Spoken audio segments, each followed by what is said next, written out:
حياكم في برنامج سيارات نادرة Limited Edition. هذا البرنامج بنغوص في عالم السيارات، لكن مو بأي سيارات. اسمي سعيد العلي، أحب المغامرات والسفر حول العالم واكتشف أشياء جديدة حولي كل يوم. لكن شغفي الأكبر اللي ما يوقف هو عالم السيارات الساحر، وتحديداً السيارات الكلاسيكية، هاي التحف الفنية النادرة. ولهذا السبب راح أقابل ناس من أهم جامعي السيارات الكلاسيكية والنادرة، وأشخاص لهم بصمة مميزة وكبيرة في عالم السيارات. فخلوكم وياي عشان نتعرف عليهم ونشاركهم هذا الشغف.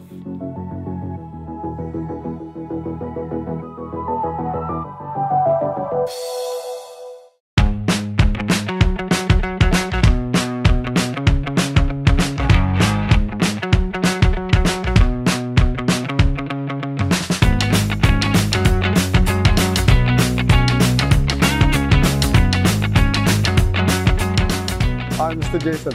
Hi. How are you? Good to see you. Thank you for having us today in your Unit 3. Unit 3, yeah. Thank you so much. No problem at all.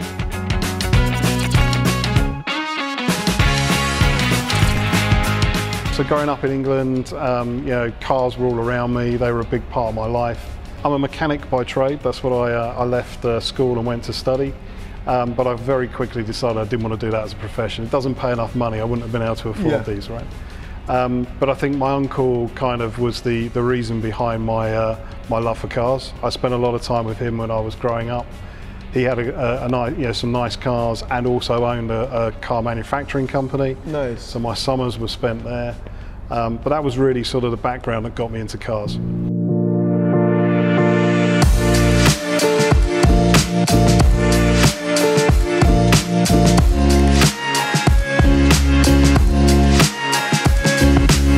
So I moved to the UAE 12 years ago. It became my home 12 years ago. I came out here working for a large multinational to set up the business here that had connection with cars, but unfortunately I didn't work for the automotive part of the company. But I think the UAE is just one of those countries that allows you to do things in a different way than maybe you would in the UK. But also I think over the last probably 5 or 6 years, the car culture in the UAE has gone unbelievable. No more is it just supercars and hypercars. It's now lots of people, with their own tools, fixing their own cars, and with some amazing classic cars in the UAE. So I just think there's a great culture here.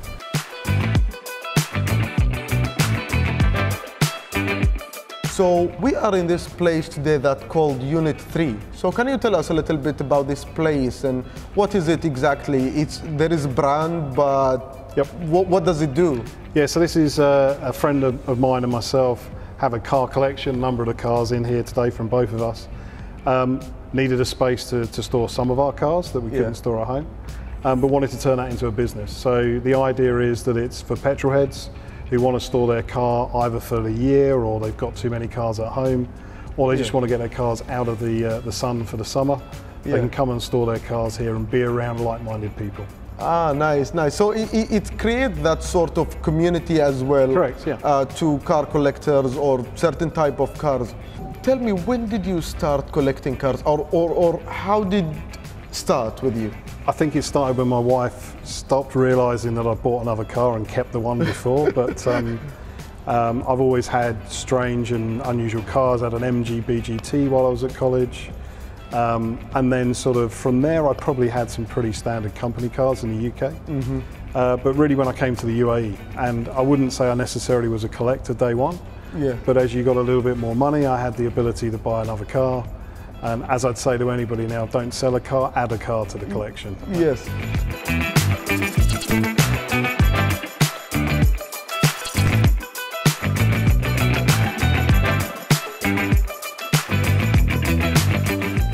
You have the Mini GP2. This is a Mini GP2. Yep. Not a lot of people know too much about this car. Yeah, a lot of people might confuse it with an ordinary Mini. So can you tell us a little bit about the GP and what is it? So it's one of 2,000 cars that was built from the factory. It's pretty much a track car for the road. It's about 240 brake horsepower, no seats in the back, so it's No one of seats in the back. one of the interesting pieces when you open the boot on this is I think lots of people don't understand that it's only a two-seater. I see. So it's built actually to be a race car on track. Yeah. Nice. And this was one of, I think, 3 cars that made its way to the UAE. Nice. So, nice. And I think there's only 2 of them left, this and one other. Why did you choose this car in particular? I've got a Mini in the UK, which I take to the Nürburgring every year. I love the Mini, I think it's a really cool car. Right. And this is probably the car that makes me giggle the most when I'm driving to work. So, nice. So you actually use it in your daily life? This is kind of my daily driver. Yeah. Nice. And like surprisingly, it has a lot of storage. A lot of people would think that you can get a lot in there, just not people in the back. Absolutely.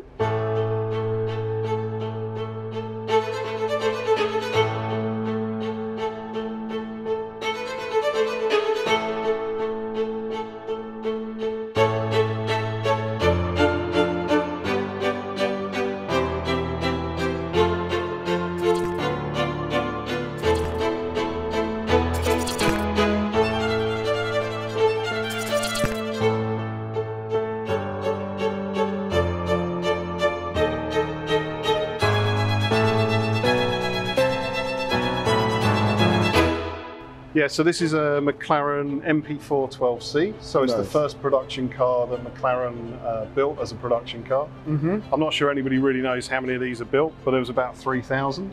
Nice. And this is the original one with the slide doors, so it has no door handles. Okay, so can we open the doors? Yeah, this is where I'll get it wrong, but sure.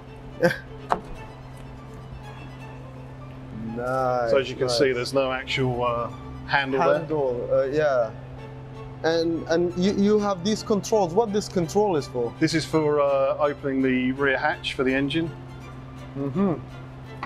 So a lot of people struggle to find how to open the bonnet as such because of this this button here.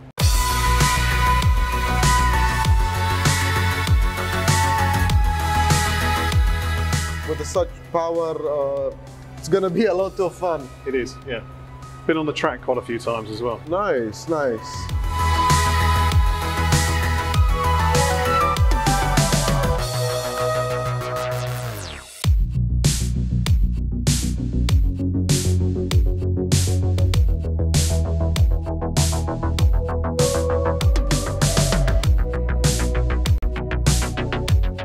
I see the European aspect takes over into your collection. Yep. Are you into some other cars like Japanese car or American muscle cars or? Yeah, it's funny, not really. I've always been a European manufacturer sort of follower, and I've just sold an Aston Martin. So up until the Ferrari coming into my garage was completely British. Okay. Not necessarily by design, just cars I enjoyed and cars I liked. But I'm not a huge fan of American muscle cars. It's just not that genre that I've really got into.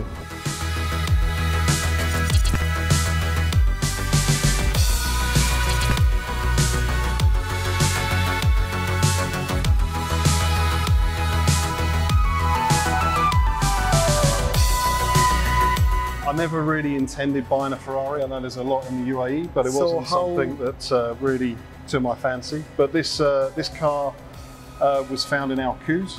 The engine was out of it. The windows were down. It was full of sand. It was in a pretty bad condition. And a load of friends said to me, don't buy it. So that's like red rag to a bull with me. So I thought, okay, I'm going to give it a go. This car, I basically had the engine rebuilt and the interior redone. I did a lot of the interior myself, but there's still a few bits left to do on it. But it's pretty much there now. So basically you have rescued the car? Pretty much. Now this is a car that even my wife enjoys travelling in. And we did a rally a couple of years ago in this car. Nice. Did a number of the Ritz-Carltons in the UAE and then ended up in Oman, so over 6 days, which was a great test of the car as well. Right? Yeah, for 6 days of driving and all the way to Oman. Yeah, so it was good.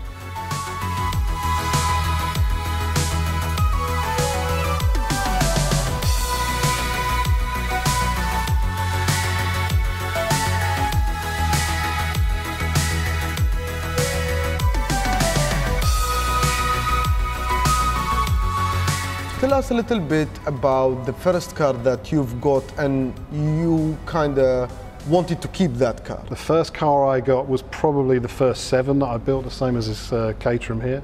I had a green car, but my wife unfortunately sold it when we moved into the house that we have, the family home in the UK. That was probably the one car that I really wanted to keep, but you know, 10 years later I was allowed to buy this one because she couldn't really stop me because she'd sold the other one. So I got this blue car over my shoulder here. And it has that connection and the kind of a memory of that first car that you've got. Very much so. Yeah, it's a car I'll never get rid of for sure.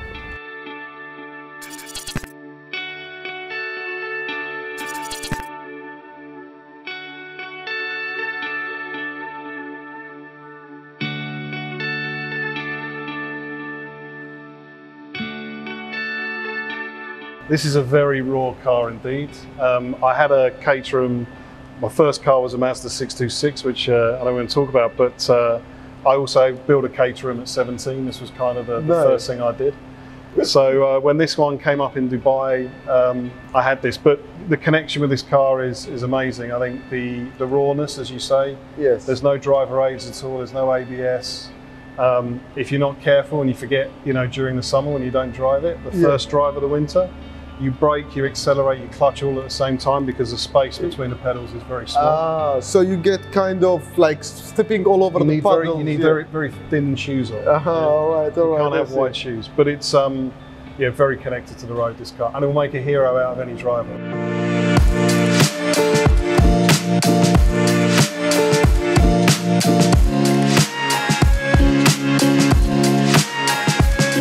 How many cars in total do you have now?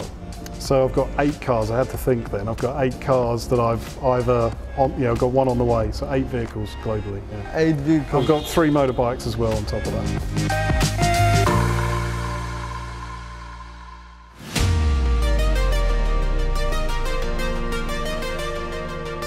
So we've seen all of the cars, and I think it's quite known a bit to the public. But what I really want to reveal is this car, and what do you have under that cover? Yeah, so this is a BAC mono. You won't see too many of these on the road, that's for sure. How many of them? So there's just over 100 that have been built. Only 100 cars? Only 100 cars, and there's 3 of them in the UAE.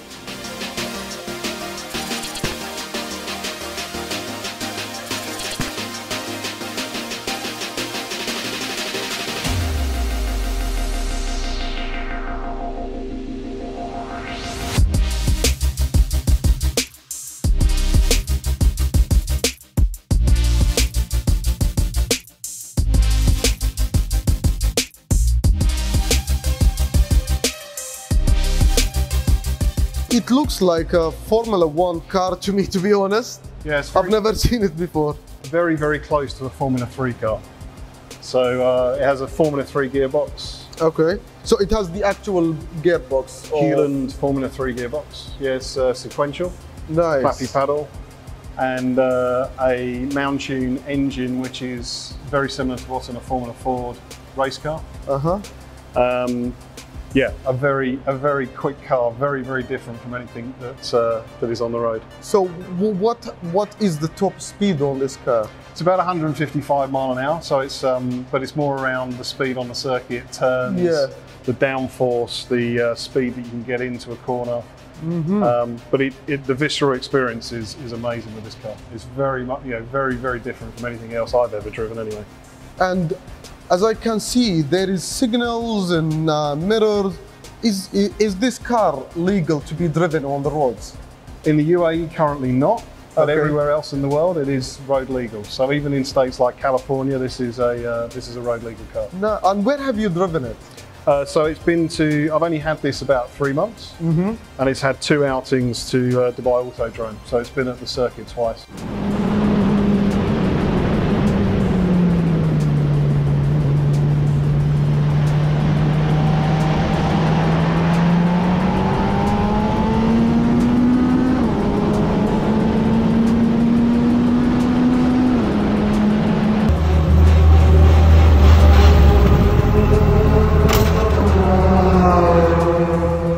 think the first time I came out of it, friends of mine asked me what it's like, and I just couldn't talk really. It was just so much going on, I couldn't compute it all.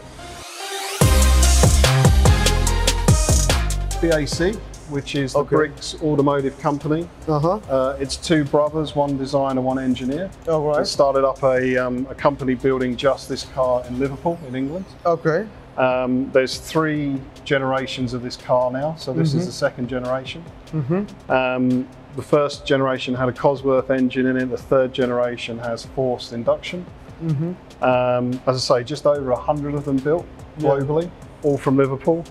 As you can see all of the suspension. The engine sits here, mated to the gearbox, and all of the suspension hangs directly off of either the engine or the gearbox. So everything is connected exactly the same as a Formula 1 car. Nice. And a complete carbon fibre tub as well, so everything you see is carbon fibre.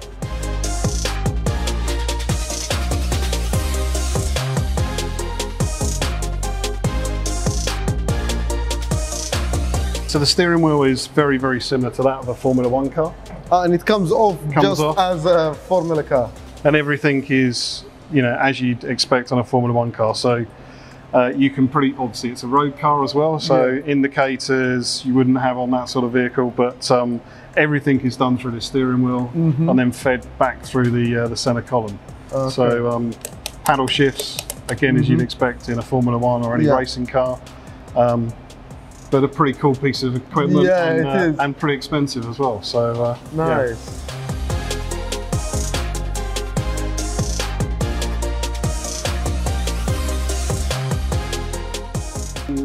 There's not much in the front apart from somewhere to put your helmet and a glove box, literally for gloves. For racing gloves, and that's it. But yeah, not a lot of space to put a suitcase or anything like that, that's for sure. But then there's only one of you. So so you know, you could fit something.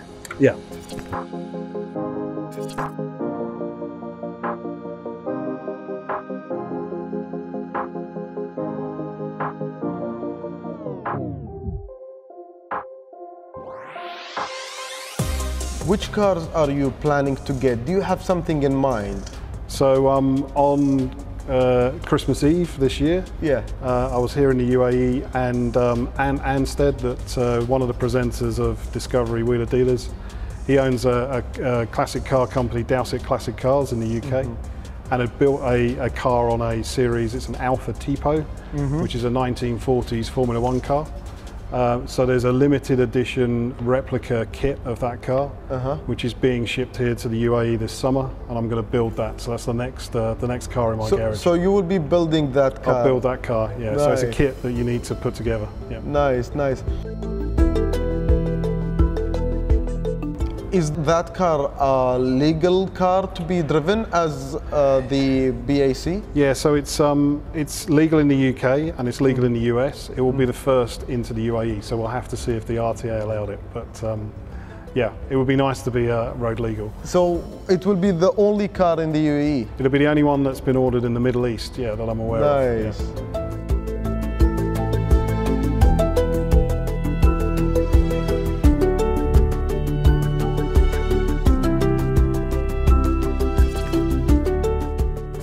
Thank you, Mr. Jayson, for having us today in the Unit 3, and wish you best of the luck, and what a great collection and lots of information, and thank you for giving us that opportunity to see the BAC car that we have never seen before. No problem at all. You're welcome. Thank you. Thank you.